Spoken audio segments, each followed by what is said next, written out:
രക്ഷയുടെ പാതയിൽ. ഈശോയുടെ കുഞ്ഞുങ്ങളെ, എല്ലാവരും സുഖമായിട്ടിരിക്കുന്നോ? നിങ്ങളെല്ലാവരും നല്ല മിടുക്കരായിട്ടും നല്ല സന്തോഷത്തോടെ ആയിരിക്കുന്നു എന്ന് ടീച്ചർ നിങ്ങളെ കാണുമ്പോൾ തന്നെ ടീച്ചറിന് മനസ്സിലാകുന്നുണ്ട്. നല്ല മിടുക്കരാകട്ടോ. അപ്പോൾ ഇന്ന് നമ്മൾ പഠിക്കാൻ പോകുന്നത് എന്താ? കഴിഞ്ഞ ആഴ്ച പഠിച്ച പാഠത്തിൻ്റെ രണ്ടാമത്തെ ഭാഗമാണ്. ദൈവാലയത്തിൽ പോകുന്ന ഈശോയെക്കുറിച്ചല്ലേ നമ്മൾ പഠിച്ചത്. നമുക്ക് പ്രാർത്ഥിച്ചു തുടങ്ങാം അല്ലേ? എല്ലാവരും എഴുന്നേറ്റ് നിന്ന് കൈകൾ കൂപ്പി കണ്ണുകളടച്ച് ഈശോയോട് നമുക്ക് പ്രാർത്ഥിക്കാം കേട്ടോ. കുഞ്ഞുങ്ങളെ സ്നേഹിക്കുന്ന നല്ല ഈശോയെ, എന്നും വിശുദ്ധരായ കുഞ്ഞുങ്ങളായി വളരുവാൻ, വിശുദ്ധിയിൽ വളരുവാൻ ഈശോയെ, അങ്ങ് ദേവാലയത്തിൽ പോയി പ്രാർത്ഥിച്ച് മാതാപിതാക്കളെ അനുസരിച്ച് വളർന്നതുപോലെ ഞങ്ങളും ഞങ്ങളുടെ മാതാപിതാക്കളെ അനുസരിച്ചും ഈശോയുടെ സജീവ സാന്നിധ്യമായ വിശുദ്ധ കുർബാനയെ കൂടുതലായി സ്നേഹിച്ചുകൊണ്ട് നല്ല കുഞ്ഞുങ്ങളായി വളരുവാൻ ഞങ്ങളെ അനുഗ്രഹിക്കണമേ. വിശുദ്ധിയിൽ വളരുവാൻ ഞങ്ങളെ അനുഗ്രഹിക്കണമേ. ആമേൻ. നമുക്കൊരു സ്തുതി പറയാം അല്ലേ? ഈശോ മിശിഹായ്ക്ക് സ്തുതിയായിരിക്കട്ടെ, ഇപ്പോഴും എപ്പോഴും സ്തുതിയായിരിക്കട്ടെ. ആമേൻ. എല്ലാവരും സ്വസ്ഥമായിട്ട് ഇരുന്നു. ഇനി നമുക്ക് പഠിക്കാൻ തുടങ്ങാം. കഴിഞ്ഞ ആഴ്ച നമ്മൾ എന്തായിരുന്നു പഠിച്ചത്? ഓർക്കുന്നുണ്ടോ? നിങ്ങളുടെ ഹോംവർക്കൊക്കെ നിങ്ങൾ ടീച്ചേഴ്സിന് അയച്ചു കൊടുത്തു. ടീച്ചർമാർ അതെനിക്ക് അയച്ചു തന്നു, ഞാൻ കണ്ടു കേട്ടോ. എല്ലാവരും നല്ല മിടുക്കര് കുട്ടികളാണ്. നന്നായിട്ട് നിങ്ങളുടെ ഈശോ വസിക്കുന്ന ദൈവാലയത്തിന് നിങ്ങളെല്ലാവരും നല്ല കളറുകൾ അടിച്ച് നിങ്ങൾ ചെയ്തു കേട്ടോ. നല്ല മിടുക്കര് കുട്ടികൾ. ഇനി നമ്മൾ പഠിക്കാൻ പോകുന്നത് എങ്ങനെയാണ് നമ്മൾ ദൈവാലയത്തിൽ പെരുമാറേണ്ടത്, നമ്മൾ ദൈവാലയത്തിൽ ചെന്ന് എങ്ങനെയാണ് പ്രാർത്ഥിക്കുന്നത്. ഈ രണ്ട് കാര്യമാണ് നമ്മൾ ഈ ആഴ്ച പഠിക്കാൻ പോകുന്നത്. കഴിഞ്ഞ ആഴ്ച എന്തൊക്കെയായിരുന്നു പഠിച്ചത്? ദൈവാലയത്തിൽ നമ്മൾ പോകുന്നത് എന്തിനാണ്? എന്താണ് ദൈവാലയം? ദൈവാലയത്തിൽ നമ്മൾ പോകുമ്പോൾ നമ്മുടെ മനോഭാവം എന്താണ്? ഇതൊക്കെയായിരുന്നു അല്ലേ നമ്മൾ പഠിച്ചത്. ഇന്ന് നമ്മൾ പുതിയ കാര്യമാണ് പഠിക്കുന്നത്. വിശുദ്ധ കാർലോയെക്കുറിച്ചൊക്കെ ടീച്ചർ പറഞ്ഞത് ഓർക്കുന്നുണ്ടല്ലോ അല്ലേ? വിശുദ്ധ കാർലോയെ പോലെ നിങ്ങളും നല്ല വിശുദ്ധിയുള്ള കുഞ്ഞുങ്ങളായി വളരണേ. നിങ്ങളെല്ലാം നല്ല വിശുദ്ധിയുള്ള കുഞ്ഞുങ്ങളാണ്. വിശുദ്ധി ആയിട്ട് തന്നെയാണ് വളരുന്നതെന്ന് ടീച്ചറിനറിയാം. നിങ്ങളുടെ ഓരോരുത്തരുടെയും നല്ല സുന്ദരമായ മുഖം കാണുമ്പോൾ തന്നെ അറിയാം നിങ്ങൾ നല്ല വിശുദ്ധിയുള്ള കുഞ്ഞുങ്ങളാണെന്ന്. എങ്കിൽ നമുക്കിന്ന് പഠിച്ചു തുടങ്ങാം. ആദ്യം നമ്മൾ പഠിക്കുന്നത് നമ്മളെങ്ങനെയാണ് ദൈവാലയത്തിൽ പോയി പ്രാർത്ഥിക്കുന്നതെന്നാണ്. ദേവാലയത്തിൽ ദൈവം വസിക്കുന്ന ദൈവാലയത്തിൽ പോയി നമ്മൾ ഒരുമിച്ച് പ്രാർത്ഥിക്കുന്നു, ദൈവത്തിൻ്റെ വചനം കേൾക്കുന്നു, ദൈവത്തോട് പ്രാർത്ഥിക്കുന്നു. ഇതാണ് നമ്മൾ ദൈവാലയത്തിൽ പോയി ചെയ്യുന്നത്. ഇനി എങ്ങനെയാണ് ദൈവാലയത്തിൽ പെരുമാറേണ്ടതെന്നാണ് ടീച്ചർ പഠിപ്പിച്ചു തരുന്നത്. ശ്രദ്ധയോടെ കേൾക്കണേ. നമ്മൾ ദേവാലയത്തിൽ പോകുമ്പോൾ, ഇപ്പോൾ നമ്മൾ ദേവാലയത്തിലൊന്നും പോകുന്നില്ല അല്ലേ? കുഞ്ഞുങ്ങൾക്കൊന്നും ദേവാലയത്തിൽ പോകാനുള്ള അനുവാദമില്ല. ഇപ്പോഴത്തെ ഈ കൊറോണ രോഗം ഒക്കെ ആയതുകൊണ്ട് നമുക്ക് പോകാൻ അനുവാദമില്ല. ഇനി പോകാനൊക്കെ അനുവാദം കിട്ടിക്കഴിയുമ്പോൾ നിങ്ങൾ ദേവാലയത്തിൽ പോയി ചെയ്യേണ്ട കാര്യങ്ങൾ, എങ്ങനെയാണ് ദേവാലയത്തിൽ പെരുമാറേണ്ടതെന്നാണ് ടീച്ചർ പഠിപ്പിച്ചു തരുന്നത്. നമ്മൾ ദേവാലയത്തിൽ പോകുമ്പോൾ നമ്മൾ കയറുമ്പോൾ തന്നെ സ്റ്റെപ്പൊക്കെ കാണുന്നില്ലേ? അവിടെ എന്തു ചെയ്യണം? നമ്മുടെ ചെരുപ്പൊക്കെ അഴിച്ചു വയ്ക്കണം. എന്നിട്ട് ദൈവം വസിക്കുന്ന ആലയമാണ്, ദൈവത്തിൻ്റെ സജീവ സാന്നിധ്യമാണ് ദേവാലയത്തിൽ എന്നൊക്കെ ടീച്ചർ പറഞ്ഞു തന്നല്ലേ? നമുക്കൊരു ദേവാലയത്തിൻ്റെ പടം കാണാം. ഇതാണ് ഒരു ദേവാലയത്തിൻ്റെ ഉൾവശം. ഈ ദേവാലയത്തിൻ്റെ ഉൾവശത്തേക്ക് നമ്മൾ കടക്കുമ്പോൾ ടീച്ചർ ആദ്യമേ പറഞ്ഞല്ലോ, സ്റ്റെപ്പിൻ്റെ അവിടെ തന്നെ നമ്മൾ നമ്മുടെ ചെരുപ്പൊക്കെ അഴിച്ചു വയ്ക്കണം. എന്നിട്ട് ദേവാലയത്തിൻ്റെ അകത്തേക്ക് പ്രവേശിക്കുന്ന വാതിൽ നിങ്ങൾ കണ്ടിട്ടില്ലേ? ആ വാതിലിൻ്റെ അവിടെ എത്തുമ്പോൾ എന്ത് ചെയ്യണം? കൈകൾ കൂപ്പിപ്പിടിച്ച് നമ്മൾ ഇങ്ങനെ തല കുമ്പിട്ട് നമ്മൾ ദൈവത്തെ ആരാധിക്കണം. അങ്ങനെ ആരാധിക്കുമ്പോൾ നമ്മുടെ മനസ്സിലെന്തായിരിക്കണം?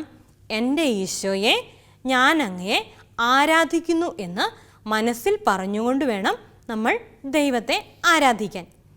ഇപ്പോൾ ഈ ചിത്രത്തിൽ കാണുന്നതാണ് എന്ത്? അൾത്താര എന്ന് നമ്മൾ അറിയപ്പെടുന്നത്. ഈ അൾത്താര ചില പള്ളികളിലൊക്കെ നിങ്ങൾ കണ്ടിട്ടുണ്ടായിരിക്കും, ഇങ്ങനെ വിരിയൊക്കെ ഇട്ട് അത് മറച്ചു വെച്ചിരിക്കുന്നത്. എന്നാലും ഈ വിരിയുടെ അപ്പുറം എന്തുണ്ട്? ഈശോയുണ്ട്. ദേവാലയത്തിൽ ഈശോയുടെ സജീവ സാന്നിധ്യമുണ്ടെന്നൊക്കെ ടീച്ചർ പറഞ്ഞു തന്നു അല്ലേ? എന്നിട്ട് ആരും പള്ളിക്കകത്തേക്ക് ഇങ്ങനെ ഓടിപ്പോകുകയൊന്നും ചെയ്തേക്കരുത്. പള്ളിയിലേക്ക് നമ്മൾ സാവധാനം നടന്നു ചെന്ന് പള്ളിയുടെ മുൻവശത്തു നിന്ന് പോയി മുട്ടുകൾ കുത്തി ഇടത് കൈ നെഞ്ചോട് ചേർത്ത് പിടിച്ച് കുരിശു വരച്ച് നമ്മൾ പ്രാർത്ഥിക്കണം. ആദ്യമേ ദേവാലയത്തിൽ ചെന്ന് നമ്മൾ എന്ത് ചെയ്യണം? കുരിശു വരച്ച് പ്രാർത്ഥിക്കണം. എന്നിട്ട് അവിടെ നമ്മൾ സ്വസ്ഥമായിട്ടിരിക്കണം. നമുക്ക് എന്തൊക്കെ പറഞ്ഞാലും ജീവനുള്ള ഈശോയല്ലേ അവിടെയുള്ളത്. അപ്പോൾ നമുക്ക് എന്തൊക്കെ കാര്യങ്ങൾ പറയാനുണ്ട് ഈശോയോട്. ഈശോയോട് നമുക്ക് പപ്പയുടെയും മമ്മിയുടെയും കുഞ്ഞാവിയുടെയും ചേട്ടന്മാരുടെയും ചേച്ചിമാരുടെയും ഒക്കെ കാര്യങ്ങൾ പറഞ്ഞു പ്രാർത്ഥിക്കാം. രോഗങ്ങൾക്ക് സൗഖ്യം തരണമേ എന്ന് പ്രാർത്ഥിക്കാം. പഠിക്കാനുള്ള ബുദ്ധി തരണമേ എന്ന് പ്രാർത്ഥിക്കാം. നമ്മളെ പഠിപ്പിക്കുന്ന അധ്യാപകർക്ക് വേണ്ടി, നമ്മുടെ അച്ഛന്മാർക്ക് വേണ്ടി, നമ്മുടെ സിസ്റ്റേഴ്സിന് വേണ്ടി, നമ്മുടെ ബന്ധുക്കൾക്ക് വേണ്ടി, കൂട്ടുകാർക്ക് വേണ്ടി, ഇങ്ങനെ കുറേ കാര്യങ്ങൾ നമുക്ക് ഈശോയോട് പറയാനുണ്ടല്ലേ. അതെല്ലാം ഈശോയുടെ അടുത്തിരുന്ന് സ്വസ്ഥമായിട്ട് നമുക്ക് ഈശോയോട് പറയാൻ സാധിക്കണം. ഇങ്ങനെ അടുത്തിരിക്കുന്ന കൂട്ടുകാർ വർത്തമാനം പറയുന്നുണ്ടോ, കളിക്കുന്നുണ്ടോ, ഇതൊന്നും നമുക്ക് പള്ളിയിൽ ചെന്നാൽ ചെയ്യാൻ പാടില്ല. അവിടെ എന്താണ്? അവിടെ ഈശോ വസിക്കുന്ന ഈ ദേവാലയമാണ്, ഈശോയുടെ ഭവനമാണെന്നൊക്കെ നമ്മൾ പഠിച്ചു അല്ലേ. അവിടെ ഏറ്റവും ഭക്തിയോടെയാണ് നമ്മൾ പെരുമാറേണ്ടത്. ഇനി ആരും ദേവാലയത്തിലില്ല, നമ്മൾ വേദപാഠ ക്ലാസ്സിലൊക്കെ ചെല്ലുമ്പോൾ നമ്മൾ തന്നെയാണ് പള്ളിയിൽ പ്രവേശിച്ചതെന്ന് ഓർത്തോ, അന്നേരം അവിടെ കിടന്ന് ഒച്ചയെടുക്കാൻ പാടുണ്ടോ? അപ്പോഴും അവിടുന്ന് ഒച്ചയെടുക്കാൻ പാടില്ല.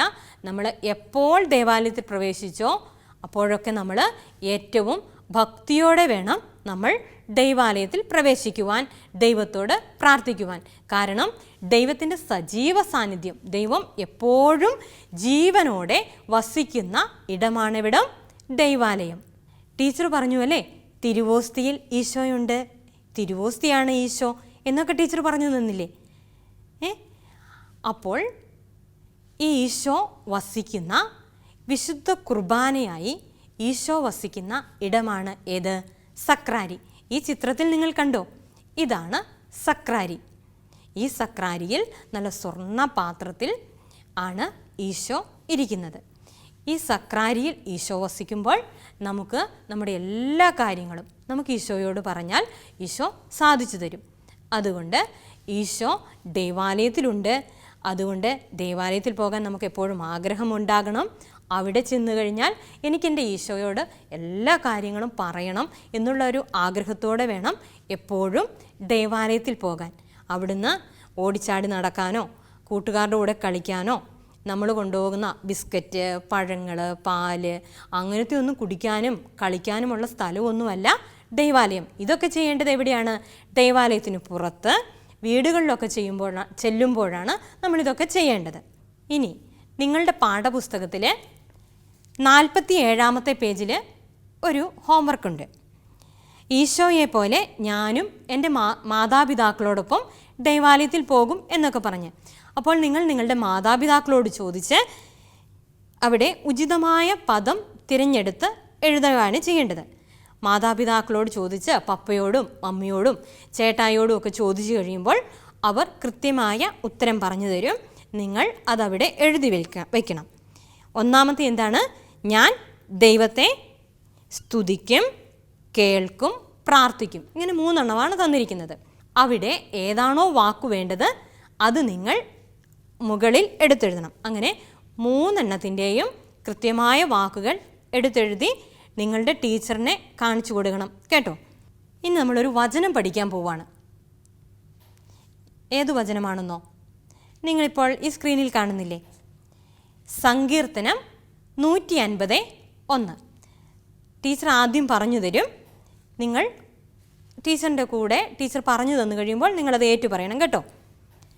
കർത്താവിൻ്റെ വിശുദ്ധ ഭവനത്തിൽ അവിടുത്തെ സ്തുതിക്കുവിൻ. സങ്കീർത്തനം 150:1. ഒരിക്കൽ കൂടി പറഞ്ഞാലോ? ഒരു ചെറിയൊരു ആക്ഷൻ കാണിച്ച് പറയാമേ. കർത്താവിൻ്റെ വിശുദ്ധ ഭവനത്തിൽ അവിടുത്തെ സ്തുതിക്കുവിൻ. സങ്കീർത്തനം 150:1. പഠിച്ചോ എല്ലാവരും? നിങ്ങൾ ഈ വചനം കാണാതെ പഠിച്ച് ഒരു വോയിസ് മെസ്സേജായിട്ട് നിങ്ങൾ നിങ്ങളുടെ ടീച്ചറിന് അയച്ചു കൊടുക്കണം. അടുത്തതായിട്ട് ഒരു ഹോംവർക്കും കൂടിയുണ്ട്. നിങ്ങളുടെ പാഠപുസ്തകത്തിൽ 48-ാമത്തെ പേജിൽ ഒരു പടം നിങ്ങൾ കണ്ടില്ലേ? ദേവാലയത്തിൽ പോകാനായി കാത്തു നിൽക്കുന്ന ഒരു കുട്ടിക്ക് ദേവാലയത്തിലേക്ക് പോകാനുള്ള വഴി കാണിച്ചു കൊടുക്കാനുള്ളത്. അതും നിങ്ങൾ കൃത്യമായിട്ട് തോമസ് എന്ന് പറഞ്ഞ ആ കുട്ടിയാണ് ദേവാലയത്തിൽ പോകാനായിട്ട് നിൽക്കുന്നത്. തോമസ് കുട്ടിക്കാണെങ്കിൽ ദേവാലയത്തിൽ പോകാനുള്ള വഴിയൊട്ട് അറിയത്തില്ല. നിങ്ങൾക്കാണെങ്കിൽ അറിയുകയും ചെയ്യാം. അപ്പം നിങ്ങളെന്ത് ചെയ്യണം? നിങ്ങളുടെ ഓരോരുത്തരുടെയും പണിയാണെന്ത്? ഈ തോമസ് കുട്ടിയെ ദേവാലയത്തിൽ എത്തിക്കുക എന്നുള്ളത്. ശരിയായ വഴിയിലൂടെ തോമസ് കുട്ടിയെ എല്ലാവരും ദേവാലയത്തിൽ എത്തിക്കണം കേട്ടോ. ഇതിൻ്റെ ഒരു ഫോട്ടോയും നിങ്ങൾ നിങ്ങളുടെ ടീച്ചറിന് അയച്ചു കൊടുക്കണേ. ഇനി നമുക്കൊരു പാട്ട് പഠിച്ചാലോ? നിങ്ങൾക്ക് നല്ല ഇഷ്ടമല്ലേ പാട്ട്? നിങ്ങളുടെ മാതാപിതാക്കൾക്കും ചേട്ടന്മാർക്കും ചേച്ചിമാർക്കും ഒക്കെ അറിയാവുന്ന ഒരു പാട്ടായത്. നിങ്ങൾ ഒരുപക്ഷെ നിങ്ങൾക്ക് അറിയത്തില്ലായിരിക്കും. ടീച്ചർ പാടിത്തരാം. നിങ്ങളുടെ പാഠപുസ്തകത്തിൽ ഈ പാട്ടുണ്ട്. നിങ്ങളുടെ മമ്മിയൊക്കെ നന്നായി പാടുന്നതല്ലേ? നിങ്ങളുടെ മമ്മിമാരൊക്കെ പാടുന്നതൊക്കെ ടീച്ചർ കേട്ടിട്ടുണ്ട്. നിങ്ങൾ പാഠപുസ്തകം എടുത്ത് മമ്മിയുടെ അടുത്ത് ചെല്ലണം. ഈ പാട്ട് പഠിപ്പിച്ച് തരാൻ പറയണം കേട്ടോ. ടീച്ചർ ഒന്ന് പാടാം, നിങ്ങൾ ശ്രദ്ധിച്ചിരിക്കണേ. ദൈവമേ നിൻ ഗേഹമെത്ര മോഹനം, നിൻ ഗ്രഹത്തിൽ വാഴുവോർ ഭാഗ്യവാന്മാർ. ദൈവമേ നിൻ ഗേഹമെത്ര മോഹനം, കണ്ണുകൾ നിൻ ദിവ്യശോഭ തഴുകി നിൽപ്പൂ, കാതുകൾ നിൻ വാണിയിൽ മുഴുകി നിൽപ്പൂ.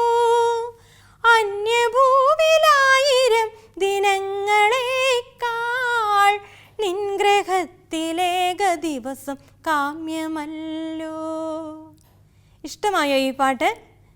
അപ്പോൾ നിങ്ങളെല്ലാവരും നിങ്ങളുടെ മമ്മിയുടെ അടുത്ത് ചെന്നിട്ട് ഈ പാട്ട് പഠിപ്പിച്ചു തരാൻ പറയണം. നിങ്ങൾ നിങ്ങളുടെ ടീച്ചറിനെ കാണുമ്പോൾ, ഇല്ലെങ്കിൽ നിങ്ങളുടെ വീട്ടിലൊക്കെ ടീച്ചർമാരൊക്കെ വരാറില്ലേ?